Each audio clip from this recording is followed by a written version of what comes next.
Calling all units, calling all units. Donut Shop has a fresh dozen. Go ahead and take a 1040.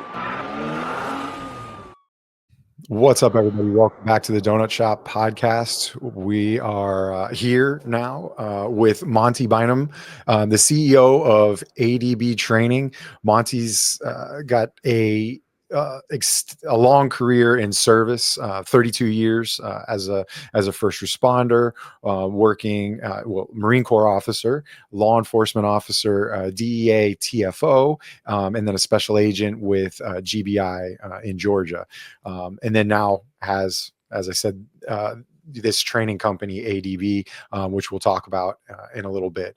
But yeah, let's kind of talk about your past and your experience and what's going on with you. So welcome, Monty. Hello. Hey, thanks, brother. Yeah, let's get to it, man. I appreciate it. Thanks, Justin.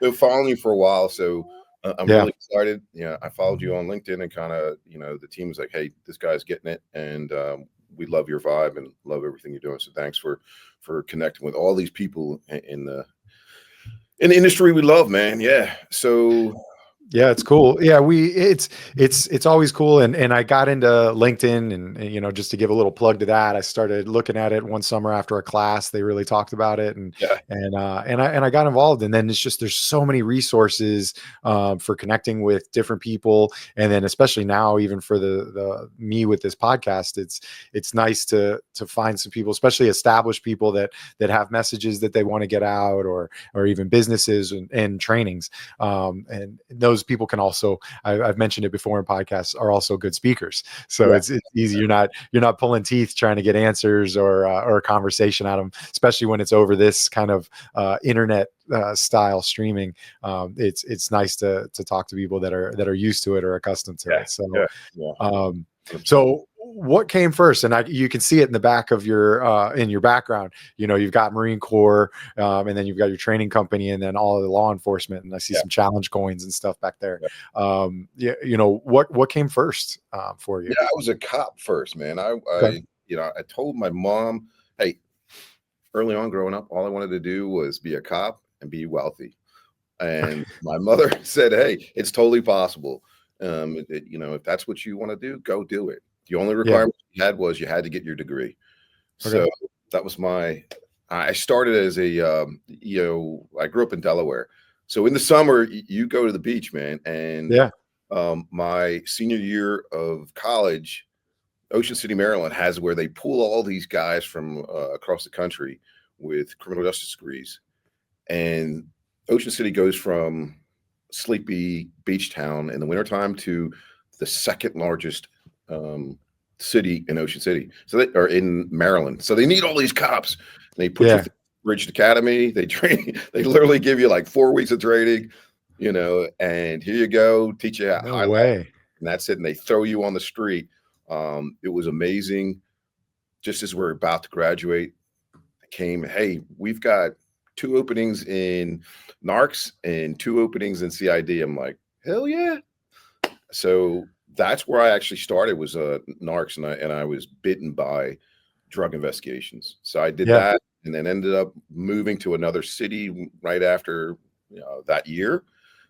Did some more undercover work, and eventually came back to Delaware, joined my hometown in Newcastle County Police Department. Did that for a couple of years.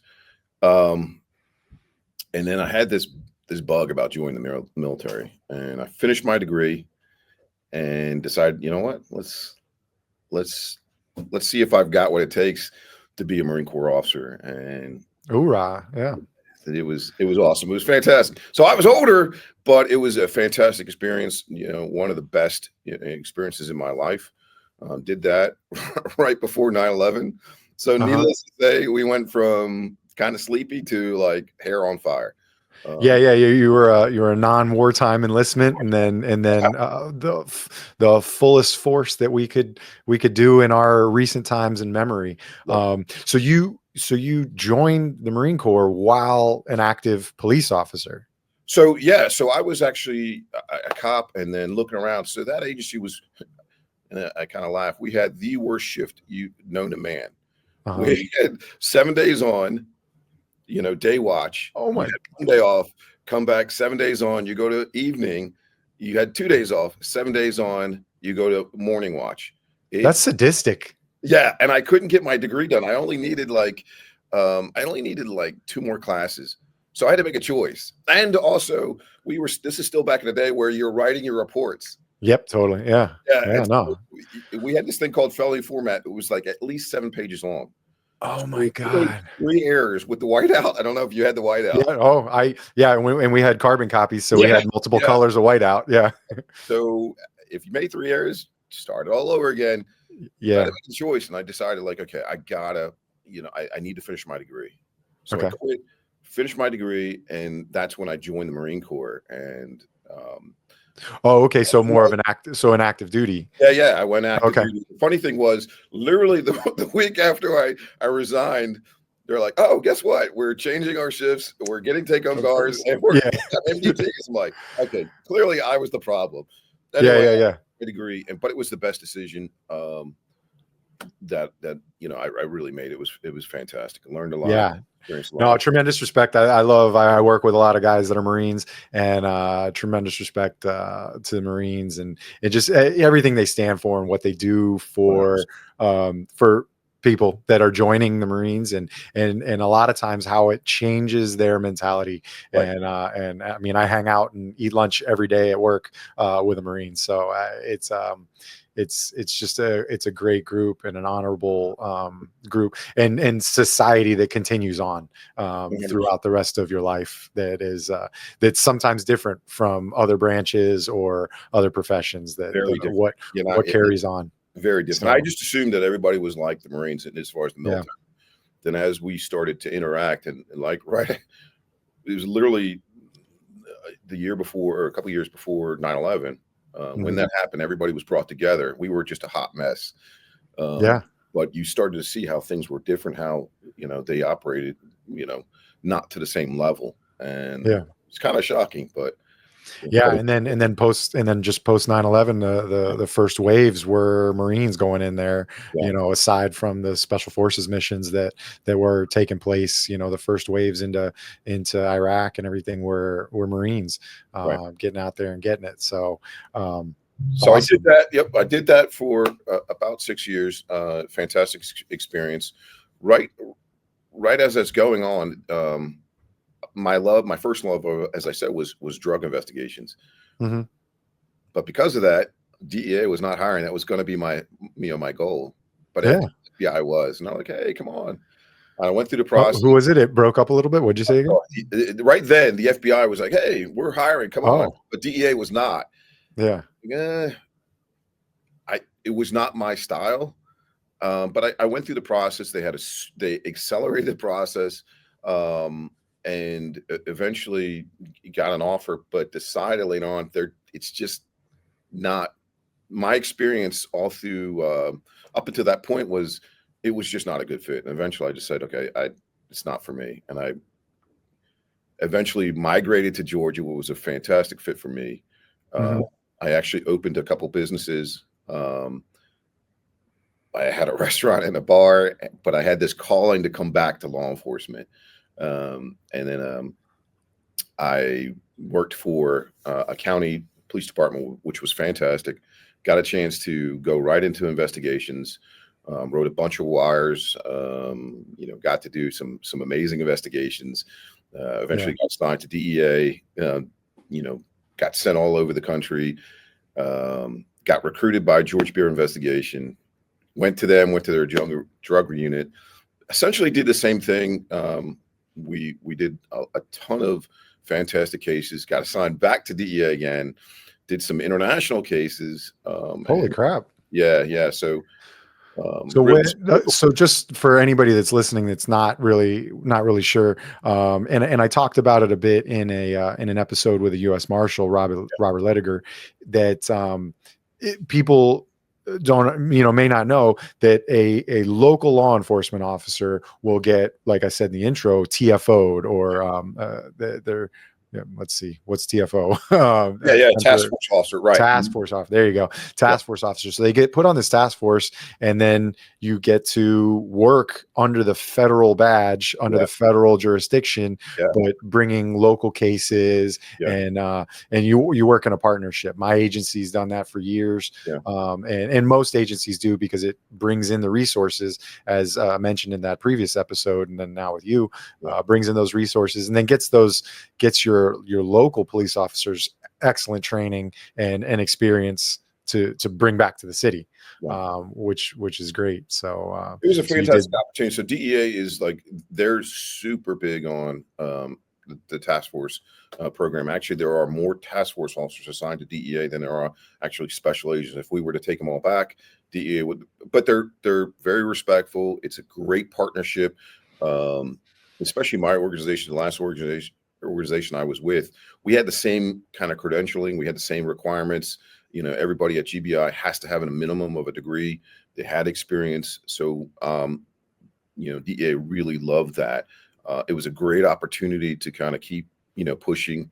Like I said, DEA is like, hey, they didn't see a difference. TFO, SA, you know, they expected you to kind of, you know, raise your game and be at the same level as special agents there. And it was an awesome opportunity. Yeah. So then when you're with GBI, for anybody not sure, is Georgia Bureau of Investigations. Right. It's that state agency. Like in Florida, we have FDLE, Florida Department of Law Enforcement. So it's that, you know, overwatching agency that does state investigations, you know, different than your local jurisdictions. They've got that state power. So that's pretty cool. So you get to, man, you just moving and shaking, bouncing around, absorbing as much experience as possible while still kind of keeping the same theme. You know, very cool. So GBI. So how long did you do that with GBI and then the task force or the special agent work with DEA? Yeah, so I was a TFO, you know, in total 9 years. It was fantastic. You know, the second time I had in between that break, I had developed an expertise in money laundering. Literally, the third week I was there, like, hey, you're a money laundering expert. We're sending you and a couple FBI agents and a DEA guy. We're sending you over to Spain to interview this informant about international counter drug and terrorism case. I'm like, okay, cool. So they sent us to Spain. We interviewed the guy for about 8 hours, and we spent the rest of the week just sightseeing and taking in the. We got everything we needed, but it was a fantastic investigation. He was one of the at the time what was called a super facilitator, meaning he laundered billions of dollars, and it was amazing, amazing class. Yeah, it was pretty cool. Yeah. So, okay. Yeah. That, I mean, and that's huge, and money makes the world go round, and it funds all of it. It could fund, like you said, terrorism. It could fund, you know, the drugs is really just the means to get that funding done. And then some of these people do this money laundering and get it. Wow. Yeah. No, that's really cool. And then, so the 9 years and stuff, how'd your career present or, you know, move on from there? Yeah. So I did that for a while. And then what's cool about GBI is, again, you think of it as really like the state FBI. So they have specialties, and instead of kind of like, as much as I love drugs, after a while, after like the fifth time that you're getting 100 kilos and you don't have the ticker tape parade, or, you know, you think that it's going to like stop everything, you kind of get a little burnout. And it's nice to be able to say, you know what, maybe I need a little change. And so I got a chance to come back and work at a couple different units, commercial gambling and a gang unit. And just, that was really, I really appreciated that. And then sometimes those units, you can see a little more of the street effect from what you're doing, whereas the drugs just keep coming. And exactly. and if it's something where, you know, some guys are just in it for the money, they enjoy the overtime, they enjoy the thrill. But yeah, I can see where you can definitely get a little frustrated, where you're like, yep, there's another kilo, or I mean, another 100 kilos coming in. And it's just, it was just time for me to level up and do some different, and like kind of, I had a new challenge. And instead of Mhm. getting comfortable, that's when we kind of get a little bit, that's when things happen. Bad things happen if you get too comfortable and you're complacent. So it was nice to be able to, come back to my home agency and then try some new challenges and go on. So eventually I served for about 12 years and then realized, you know what? I think I thought I was going to die with my badge and my gun in my hand. Uh, Yeah. but what I didn't say was my whole time, my whole career, ever since I was a baby cop, my FTO turned to me and said, "I hope this is not the only source of income you have." And I respected Mhm. this dude. And he's like, you got to have something on the side. So I was building businesses and real estate and other things and learning about that. When I first started, I didn't know what the hell I was doing. But eventually it got to a point where we were doing pretty well. I was I was having to ask off um, from a job that wasn't even paying me what I was making per day in Yeah. on my off duty, on my other businesses. It didn't make sense. So it was Um, like the police work was really the side gig almost, yeah, to yeah, a point. It had yeah, transitioned. yeah. And I mean, I loved it, but you know, my family kind of came to me and said, "Hey, what's the impact? What's the next chapter? Because we're at a we're at a cusp here. We got to do some things, and you might want to decide." And so Yeah, we tend to, because of the comfort of the things like the pension, yeah, and that's a lot of reasons why people get into it, yeah, and the comfort of that, and then watching friends lose their job or get disrespected at work, and right, knowing that maybe we have sometimes union protections, and certain protections in place, we get kind of trapped into a career that maybe we struggle through at certain points, yeah, um, and and it's definitely a different type of career, being in law enforcement, yeah, and you know we we get to where we don't want to make that decision to leave, and you've made those right, hard decisions, I think, so it seems, throughout your career, with moving along when you weren't satisfied with something, or you wanted to find another outlet. right. That's it's It different wasn't a hard than what a decision. lot of people do. I'm glad you brought that up. It really wasn't a hard decision. I No, got no. practice that I didn't. You bring up a good point. I didn't want someone else to have control over me. Hmm. My whole push really wasn't so much the money as much as the freedom to be able to make a decision. And I would always say, there were times in my career where I had to make a choice, I had to make a tough choice and go against sometimes command because truthfully they weren't doing things right. And it, just be, just because you're right doesn't mean anything. If you're willing, you got to be willing to stand up and do the right thing. And I was fortunate that I had that. I could just not just talk, be like, okay, my resume's tight and my money's tight. I'm just gonna go, or I'm gonna move on, or find maybe greener pastures. And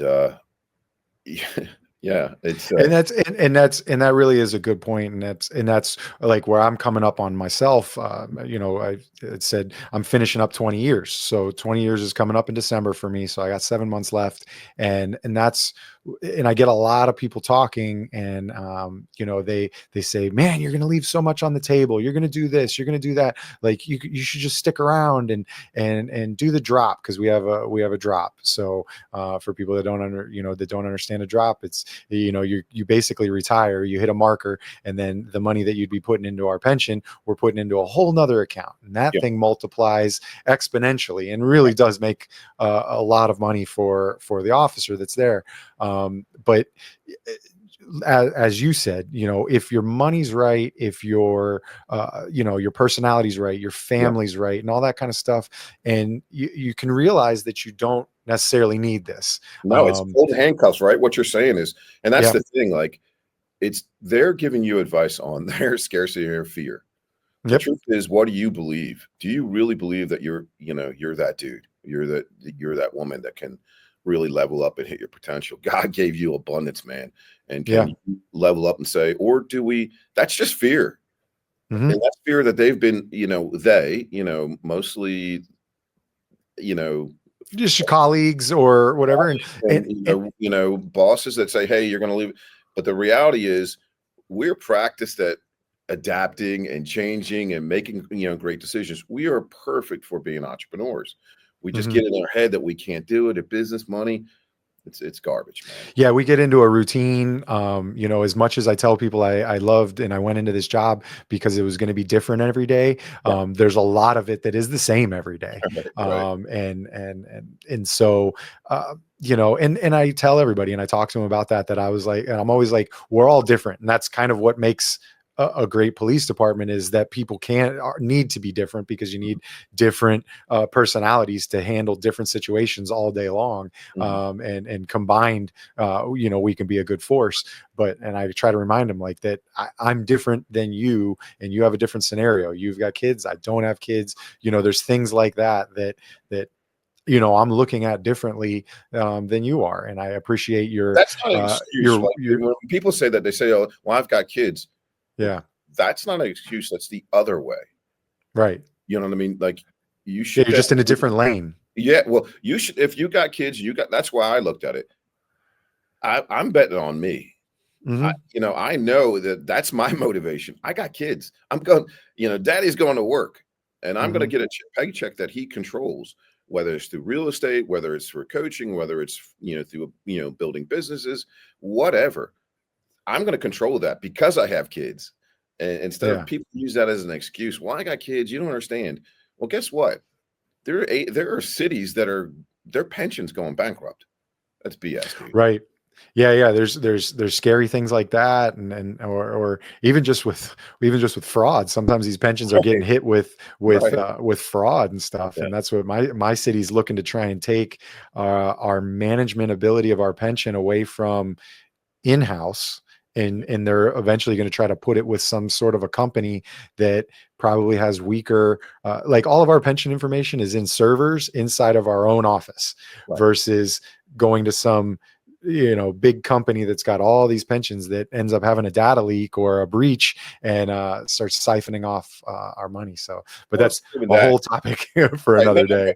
But it's not even that. Here's the thing. I can't stand 401ks, and just full disclosure, I don't have a pension from my don't have it, never believed in it, because eventually the only position that had a fixed pension was Newcastle County. But because eventually, as I was moving, they all transferred, went to 401ks. That's a complete disaster. It's a complete disaster. That's not how stock investing works. But they convince you to do that, and it's not good. You would never do it that way. I mean, and so I hate that they're going to get this. You always want to kind of follow the money and say, well, who made this decision? Yeah. Because they're going to get an extra cut. Somebody in the police department, somebody with that company, I can promise you. Yeah. It's not really looking out for the officers. It's not, So that's a bit of a battle that I'm dealing with, or that I'm watching unfold as I'm like getting close to that finish line. And it's like, oh, can we get let's stay strong, everybody, stay strong. So let's take a quick break. I'm going to run this, and then let's get back or let's talk about sort of some of the stuff like we were talking about before we started, and with some of these statements, and some of the stuff you're kind of preaching out here in LinkedIn and stuff. So we will, let me pull this up. We will be right. Where's this other one? Right back. Hey guys, I'm sure that there's many of us that are aging and we've thought about hormone replacement therapy. I visited my doctors and discussed it, and I'm still kind of on the fence and not really sure what I want to do. But now I think I've kind of found it, and I know that we could all use a boost of testosterone in our life. Well, check out the best in the game, Human Performance Team. It connects you with doctors via telehealth, and you could submit your labs that you've maybe already done, or you can get fresh ones done. They offer a variety of services like primary care, urgent care, weight loss, and even mental health. We all know that, these jobs weigh on us and our mental health. Jump over to hptrt.com and use the code DSP for a continuous discount. Use the code DSP and get on a road to better health. All right, we're back. So yeah, like I was saying, since we've been, following each other on LinkedIn and stuff, and I've noticed a thought process that you've been putting out there, and I really, I dig it, and there's interesting topics that you've been bringing up that you're, sort of, bringing to the forefront in your messaging, about leadership, about, and I would think with your experience in dealing with different agencies that you've worked for, and then as well as being a leader in the Marine Corps, you've got experience to be able to talk about that. So, can you kind of, explain that to me, and then tell me about it, and then let's talk about ADB too. Yeah. So it drives me crazy when people talk about, hey, leadership and hey, we're a paramilitary and all that kind of stuff when it comes to law enforcement, because we don't abide by those leadership principles, and it used to drive me crazy. But the truth was, when I took a step back, they've never really been trained. And to your point, we were talking earlier about the FBI and some of these other conferences and training. What they're really talking about is management, not leadership.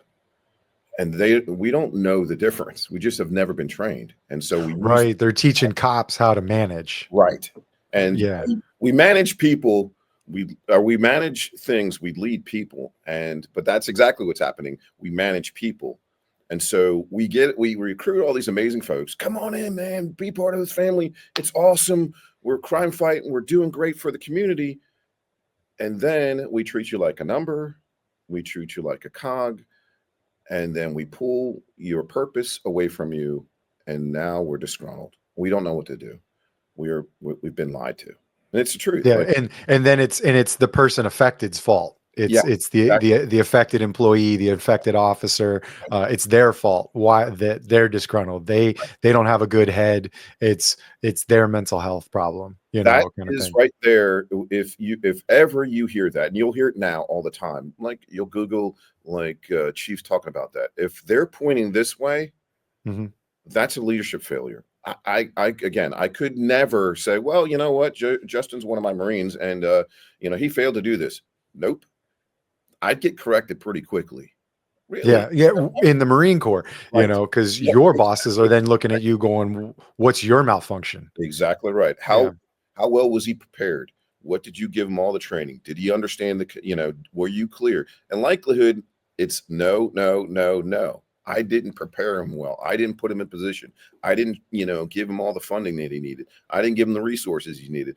And truthfully, what happens is we recruit these amazing folks into law enforcement, and then we half-ass it. We're a bunch of amateurs. We just figure, okay, we're going to give you subpar training and let Justin figure it out. That's BS, man. That's again, imagine that weight of that.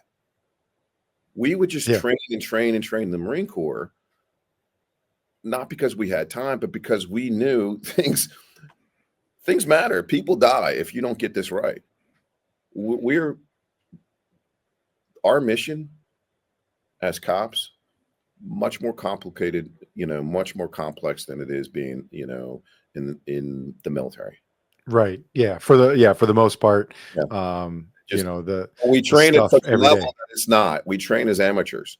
Yeah. And we're really upset. Like, okay, well, why did Justin lose his shit? Why did he do this or react to this way? Why? Because he fell to the level of his training. Yeah. It wasn't. And we talk about training and motivation. Right. The motivation. So, the lack of motivation and stuff. And I've always been huge on communication. I may even over communicate sometimes, but I'd rather over communicate and make sure somebody's truly got the point than have somebody be, 75% understanding of what I'm trying to get across. Well, how does that look? Because you said over communicate. I think that's someone saying that, putting that in your ear. I don't really, for me, if I'm the boss, if I'm the commander, I need to make sure you understand, and it's back and both, back and forth. I don't have a problem with you asking me and questioning me and adjusting. Are you sure, Captain Bynum, you sure this is how we're going to do it? Da, da, da. I need the brain dump. I need the collaboration. And then once we step off, yeah, it's on me. But I do need to have that communication. Bosses don't want to hear that. They don't understand that it's not a challenge to your rank or a challenge to your position or to your authority. These people really want to get it right. They want to learn. They want to, be in a position of and it's important to be the person receiving that communication, receiving those orders, receiving those ideas, to sometimes think of the most, screwed up scenario and ask how this applies, right. ask how it works. And I find myself doing that a lot, just playing devil's advocate sort of thing, just so we're prepared. Right. And some of that might come from my media side, where it's like, we could get asked this messed up question, and how are you going to answer that? How do you want to answer that question? Hey, let's brainstorm on how to answer that, and we might actually find something that's worthwhile that we maybe did miss. But here's the thing: think of you in the planning stage of last year at New Orleans. Think of you being in there. Yeah, where what happened? Like what you said, a bunch of yes men.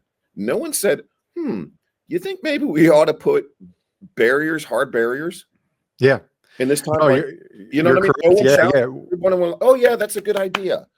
Yep. That's how. Yeah. What resources, or they're probably looking at it as, hey, we're going to save this amount of money because we're going to park an expedition that, but it's like, hey man. And I'm thinking about this myself because I'm going to Germany in September, and I'm like, hey, I see it in the news that there's a lot of festivals that are getting vehicles driven into them in Germany. So I know that when I'm going to Oktoberfest, which I'm doing, I'm going to be looking at exits. I'm going to be looking at barriers and where I'm at, because if a vehicle decides that they want to go through, which seems to be an MO in Germany, how am I safe? Right. What is going to be my response, when I'm doing something, which sometimes is kind of messed up because you just want to have a good time and not be in that mentality. But yeah, like you said, as in a planning stage, like why didn't we think that way? Why don't we think that way? We have created a culture of, you call it dissension. I call it of critical thinking. You've got to get other voices and other ways of thinking into the room, or you're very weak in, organization. I never understood why we did not harness, the brain, dump of all the folks. And here's what we're gonna do. Here's some ideas. By the way, you don't need rank to come up with these solutions. In fact, you probably want to talk to the people that are on the street actually doing it, because things change, and what you think is going on, it's probably not the issue, probably not the answer. And I never understood that. It's with everything, you've got to have that marketing mentality sometimes, where you think about like what what is, what's the weirdest part of society going to think about what we're doing, like, all right, and not to cater to them, but it's like, this is how I can create these answers for all of that stuff. You gotta have collaboration on a lot of stuff, and you got to listen to everybody, and then you just take the best, of everything. And that's kind of how I've always led my career. I've listened to all different variation of officers, and I've molded my approach to calls from all the guys and girls that I've seen before me and how they handled it. And I think, back to the leadership explanation, these guys aren't doing it. They've got a lot on their plate. They've got a lot that they're looking at, but they're, rushing through some of this stuff. That's the job. And that's where I hear it a lot. Like, you just don't understand. You've never, made all these decisions. And I'm like, actually I have. And even if I hadn't, you need to be humble enough to look at other, viewpoints. Yeah. And you're defending a position that's not working. We're not retaining people. We're not recruiting well. We're not attracting, the alphas. What we're getting is babies. Totally. Today's day and age it's a lot of times, you get an alpha that slips through, but you're getting a lot of betas, a lot of people that, we're having to give people ride-alongs during the hiring process, because we're losing people on their first day of training because they're like, whoa, I didn't think it was like this. And it's like, what did you think this was? Right. Did you think this was a bagger at a grocery store? Like, the one guy was like, I just don't feel safe. And it's like, you know, and I credit my agency. We do a good job with giving our officers tools and protection and stuff like that. But there's an inherent risk to the job, and to have gotten into the job and not think But that's that the thing, it's going to be unsafe. Yeah, you understand this. And here's the thing. Over the years, we have now gotten into this thing of trying to make this something that it's not. This is the bad news business. This is a very human business. It gets ugly. And so we've listened to folks on the outside and public and say, well, policing should be this way. And it should be, you know, all about community and all. I get that. And also you can't do both. You can't. Mm-hmm. You can add certain things and appeal, you know, to the community and understand and have, you know, some sort of connection. Your primary duty is policing and stopping crime and focus on that. We're not doing that well. What the public really wants, we misinterpret the, you know, what the why the public is upset. We're not doing our job well, and we're not being honest.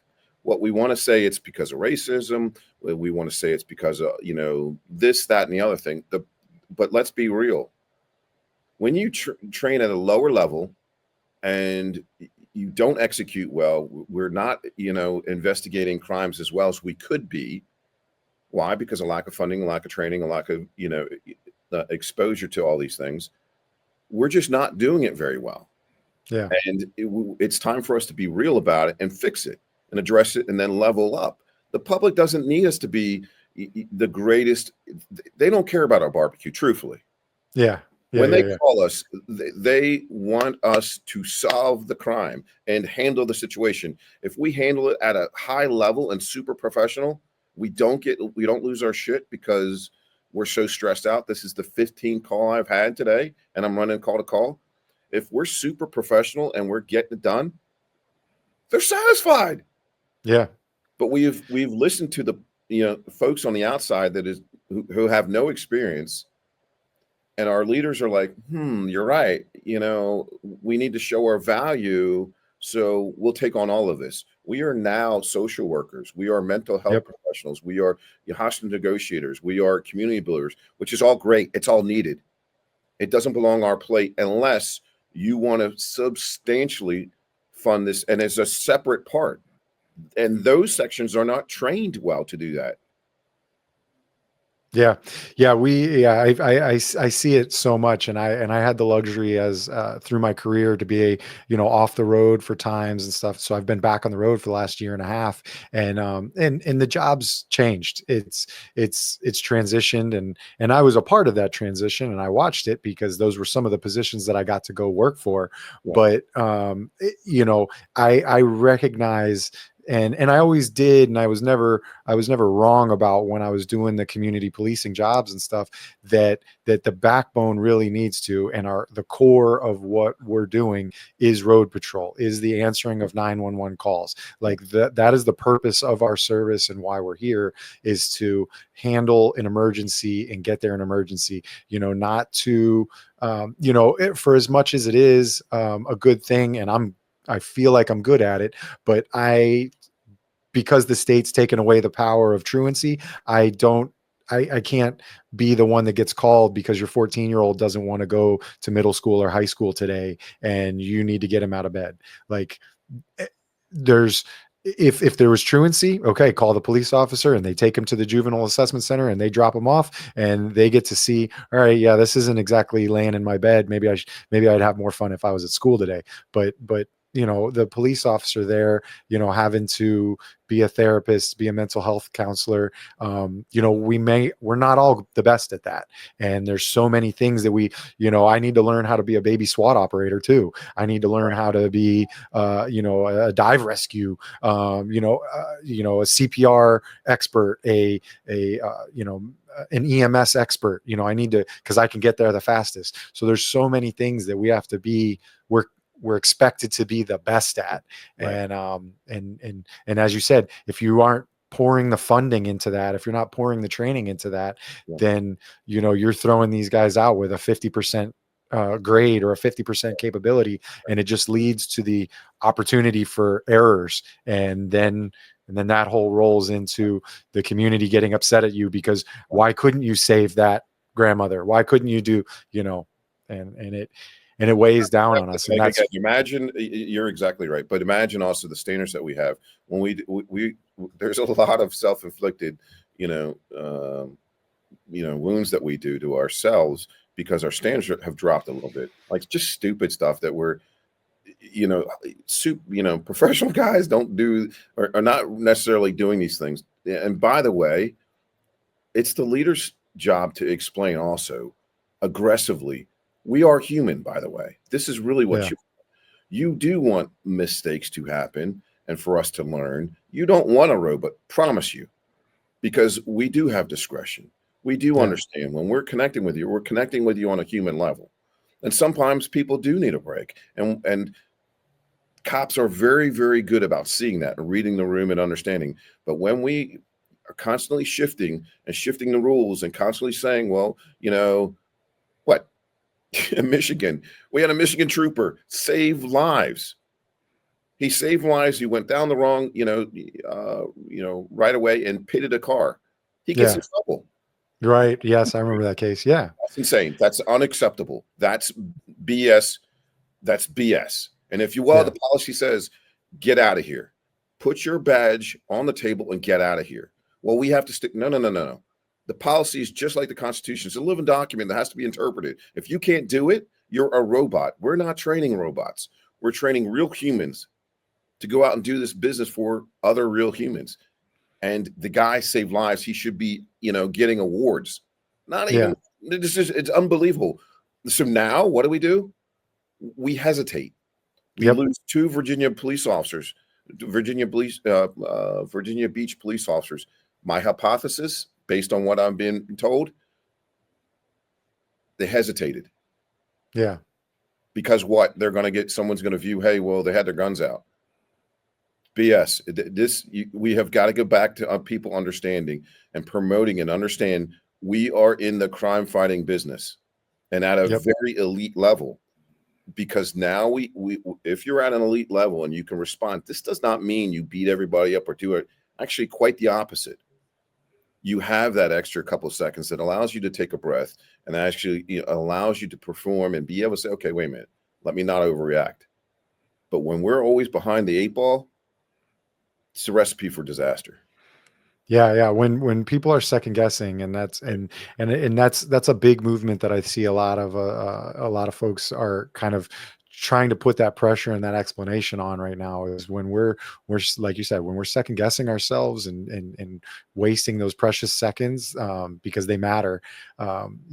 That's when the officers are going to get hurt, or the person that we're trying to protect gets hurt, because we're not confident to be able to make that decision that we're not going to get jammed up. We're not going to offend some. Look at that officer that pulled out his taser when the guy had the pistol in the auto dealership. Yeah. I mean, and we're afraid because we think that we're going to offend the sensibilities of some witness. That's like, why are they talking to that person that way with their gun out? And, and it's like, people get worried about that. Police officers get worried about that. And they gotta, need to train that out. Real leadership, and they've got to step up and the bosses have got to step up and get into the line of fire, literally, and say, hey, let me explain. Let me take 10 minutes and explain what's going on. If you don't like it, please strap on a gun and a badge and try it out. I love it. We're working with Ryan Tillman. He does this neat little thing where he switches with these celebrities. They have this one mindset, but he puts them through the scenario for them being a cop for the day. Yeah, it is amazing where they start this way, and then at the end of the day, they're like, "Holy crap!" The reality sets. Like, I will never disrespect a cop again when I understand what you have to deal with and what the reality is. Yeah, and it's a long road, but changing minds one at a time. If you have to, you may not change everybody's mind all at once, but one at a time, and then that kind of grows the understanding, so that people can realize what police officers are dealing with. I'm going to throw another ad in there, and then let's talk about ADB and what this what this new venture is and how, how people can get involved and kind of see what's going on and learn. Yo, what's up, everybody? I want to let you know I have a new website format. Same website, donutshoppodcast.com, but this time I'm running it through Shopify. Make it much easier to purchase items because aside from the hats that I have up there, Donut Shop Podcast, PVC hats, the blue line snapback, laser mesh, nice and clean on the inside, comfy hats. I have some other swag, t-shirts, can koozies, just some other stuff that I put up there. I'm running the website through Shopify, and so it'll make it real easy for you guys to go on and purchase some stuff and support the show. So thanks for tuning in and following the show. And don't forget, donutshoppodcast.com. Thanks. All right. Yeah. So we're back. So ADB. Yeah. Like, what are we working with? What's ADB? What are you talking about, Monty? Yeah. What is this, dude? ADB. It stands for a different breed, because you and I are a different breed. Those of us that have raised our hand, truly servant leaders, we are a different breed. It used to drive me crazy when, I don't know why, police executives, we're all the same as like the public and everything like that. And we're not. No, we're not.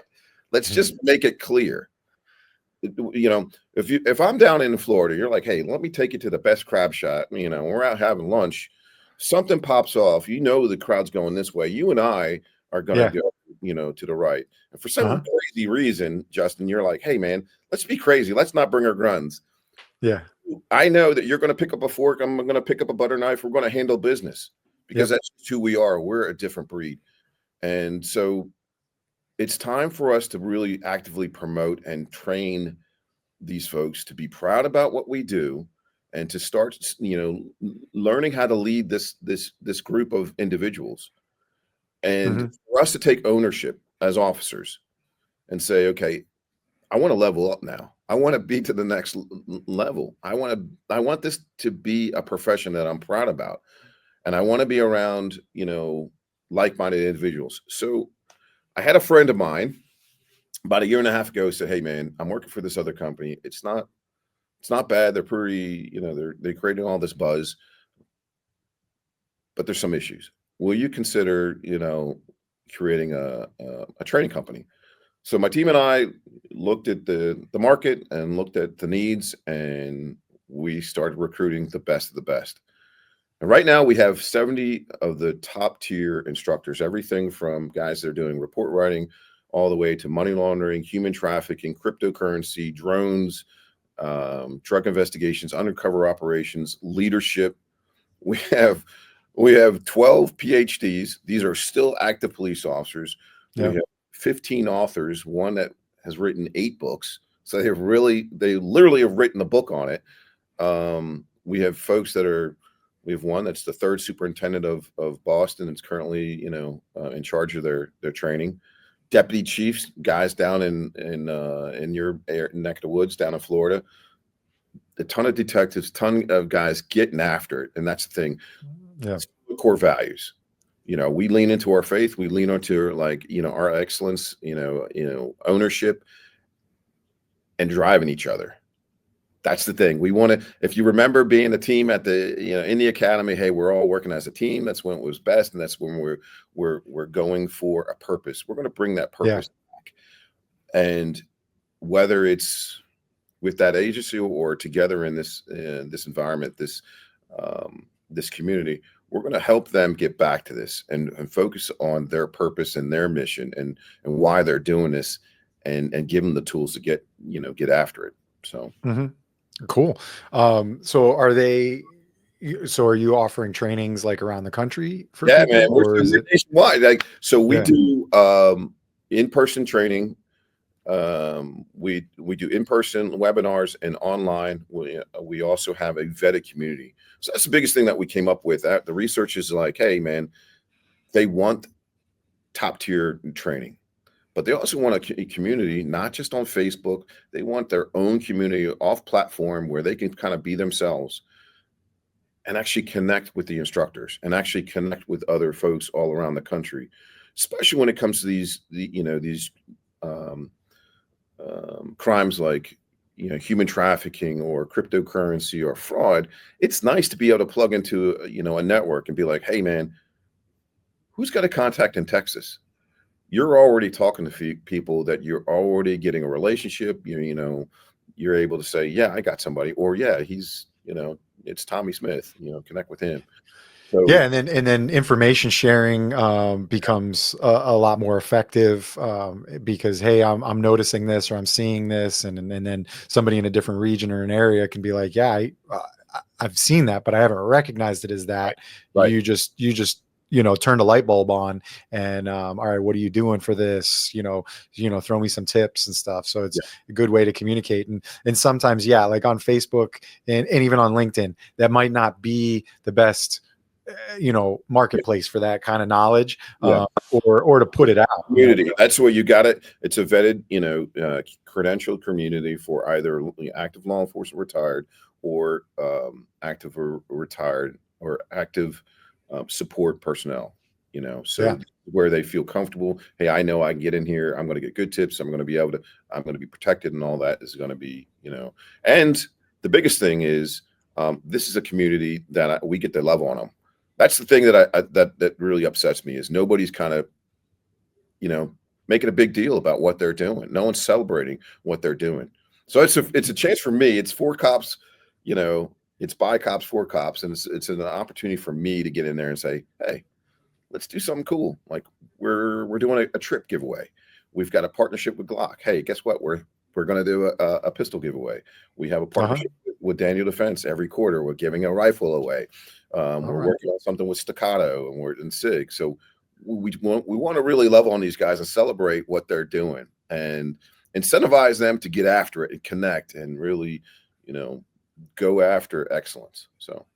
Yeah, push forward and perhaps find that support that maybe they don't have through their agency or through their leadership. Like it's kind of a side leadership, that can allow you, or even probably networking to, hey, look, this is what we're doing in my agency. Oh, I really like that. And I'm not far from you, or, hey, I can move over. I can do Monty style and just pick up and move and come to a different area. And that's the thing. Lead yourself and take extreme ownership.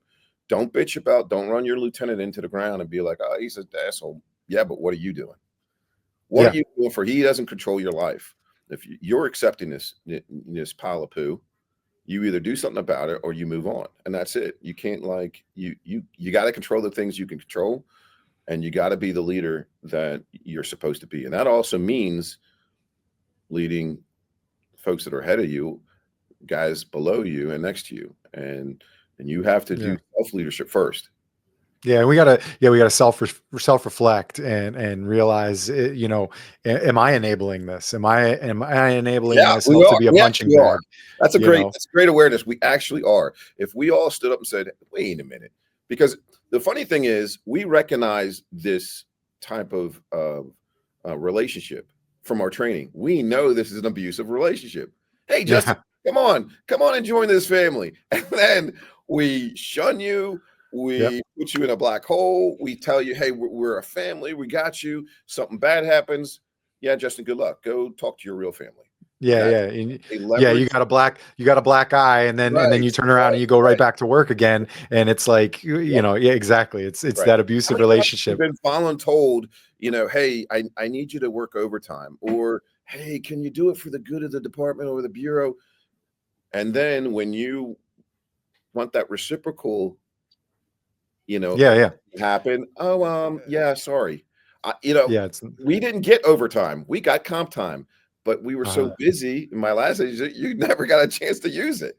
Use it. That's a sad thing when you can't take that time off and then you're beat up when you try to use it. And it's like, dude, I've gone 2 months, I've gone 3 months without, the extra day off, and then, and then we get in that trap where we just, some of the guys just want money. And so they're working off duties and they're doing all that kind of stuff. And they, they burn themselves out and they get hurt, on the job. ADB is going to be an ecosystem for all these kind of things where, again, where you're going to have that supported community, ADB Nation we call it, and then ADB training is exactly that, where you're going to have the best of the best folks, and you're going to learn it from the guys that have gotten the awards and done all these things, written the books. That is our focus, is excellence, and that's what we instruct these guys. Like, we want you to hit a home run, so tell us what you need to make sure that when those students walk out of there, they're taking what you've given them and they're able to use it. So that's where they then are able to kind of put them in ADB Nation and keep that connection. So we know we've been to training where it's been phenomenal, but we have questions the next day. No matter how good and how much the instructor pour in, there's still going to be questions.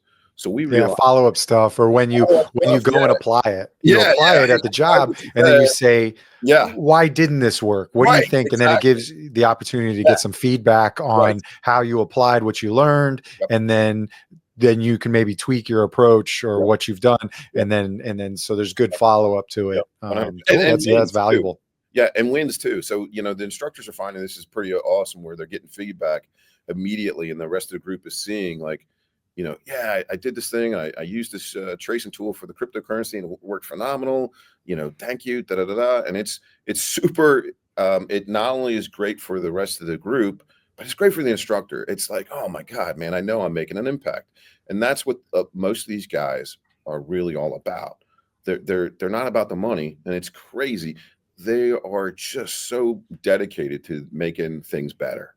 So yeah, because if you've got the knowledge, it gives you the ability to pass it on to even more people than just locally at your agency, or maybe you can't get into the local police academy, or those kind of classes aren't offered at the police academy, or they don't feel that it's, because the police academies are a business too, and they just don't feel that it's fiscally responsible for them, or they're not going to fill enough seats to occupy that classroom at that time. So we're just going to churn out another criminal law class, or something like that. Yeah, don't get me started.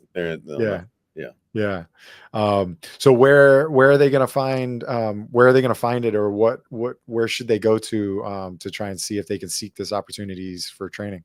Yeah. So adbtraining.com, that's one of the main pages there. And so whether they want to look at some of the offerings that we have now, we're kind of in a transition point where we have what's called a holding page. My dev team is finishing up the final version of our website. By the end of the year, we will be hosting 20 classes per week. So this has to be a super robust, system. Yeah. Where everything is systemized. We actually, communicate with the students, constantly, continuously. It's not something that you can kind of just make it janky style. It's got to be really, really robust. So they promise me that by next week the final version will be up. What they'll see right now is a pretty decent version. You'll get a pretty good idea of who we are, what we're doing, and some of the talent that we have working with us. And then you also get some links about if your agent says, hey man, we want to be with this, we want to work with ADB.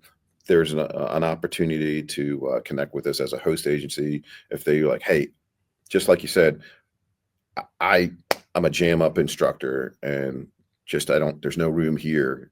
Man, there's a link up there to apply to become an instructor. So, and we're constantly looking for fantastic instructors that fit our core values. And that's really what it's all about.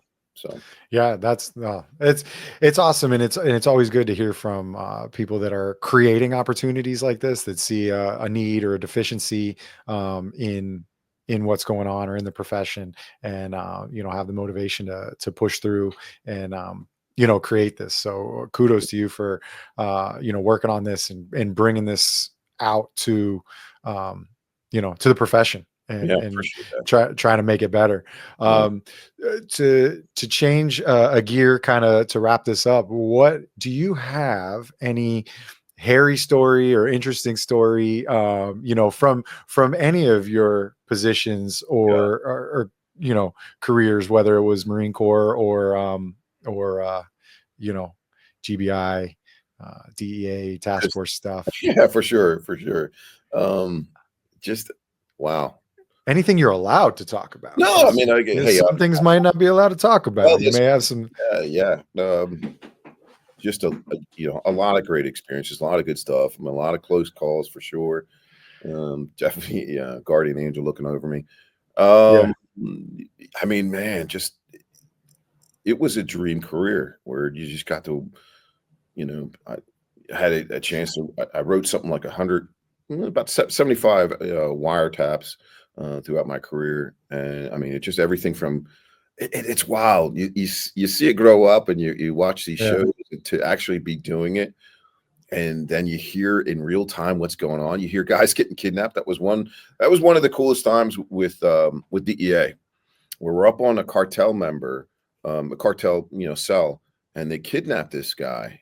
What was cool was we had two ends of this organization.